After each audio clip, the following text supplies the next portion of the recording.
Perkenalkan, saya Hetty Astri, dosen Poltekkes Kemenkes Jakarta 3. Saya percaya menjadi bidan bukan hanya tentang menolong kelahiran. Menjadi bidan adalah tentang menjaga kehidupan, menjaga harapan seorang ibu, menjaga masa depan seorang anak, dan menjaga kualitas generasi bangsa. Melalui Midwifery Leadership Program, saya belajar bahwa bidan tidak hanya hadir di ruang persalinan.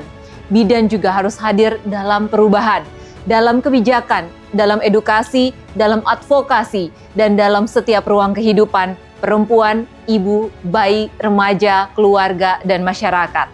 Program ini membuka cara pandang baru bahwa kepemimpinan bidan bukan sekadar jabatan. Kepemimpinan bidan adalah keberanian untuk peduli lebih jauh, berpikir lebih luas, dan bergerak lebih nyata.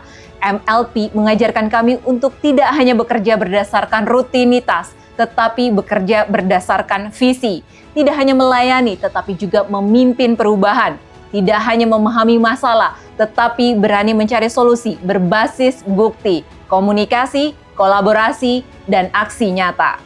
Sebagaimana semangat MLP yang dikembangkan oleh WHO Searo, program ini menekankan pentingnya kepemimpinan bidan dalam memperkuat layanan kesehatan reproduksi, maternal, neonatal, dan remaja melalui pembelajaran transformatif, dialog kebijakan, perencanaan strategis, komunikasi berbasis bukti, implementasi rencana aksi, serta monitoring dan evaluasi. Bagi saya pribadi, nilai-nilai MLP tidak berhenti di ruang pelatihan.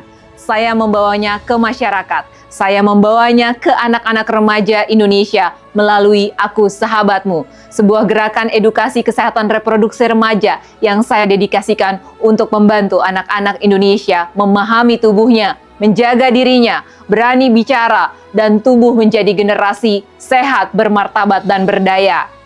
Saya juga membawanya ketika mengedukasi anak-anak di Indonesia Timur, di Maluku Utara, dan Papua. Di sana saya semakin menyadari bahwa kesehatan bukan hanya soal akses layanan, tetapi juga soal keberanian untuk hadir, mendengar, memahami, dan membersamai. Saya pernah mendapatkan kesempatan menjadi fasilitator Midwifery Leadership Program di Nepal bersama bidan-bidan di daerah tertinggal, bahkan dalam situasi krisis. Di tengah keterbatasan, saya melihat satu hal yang sangat kuat, bahwa bidan dimanapun berada, selalu punya cahaya yang sama, cahaya untuk melindungi kehidupan.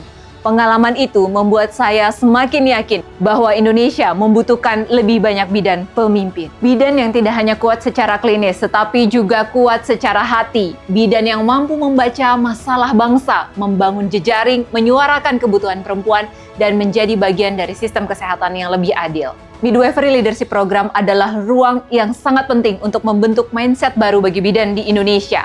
Bahwa bidan bukan profesi yang menunggu perubahan. Bidan adalah penggerak perubahan. Bidan bukan hanya pelaksana layanan. Bidan adalah pemimpin kesehatan ibu, anak, remaja, keluarga, dan masyarakat. Karena dari tangan bidan, kehidupan pertama kali disambut. Dari ilmu bidan, keluarga dikuatkan.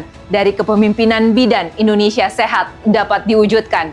Untuk itu, saya menyampaikan terima kasih yang sebesar-besarnya kepada Kementerian Kesehatan Republik Indonesia, WHO, dan WHO Collaborating Center Poltekkes Kemenkes Republik Indonesia yang telah menghadirkan program luar biasa ini. Semoga MLP terus melahirkan bidan-bidan pemimpin di seluruh Indonesia, bidan yang bergerak dengan ilmu, bidan yang bekerja dengan hati, bidan yang memimpin dengan keberanian, dan bidan yang mengabdi untuk satu tujuan besar, Indonesia sehat, perempuan berdaya, anak-anak terlindungi, dan generasi emas Indonesia menjadi nyata.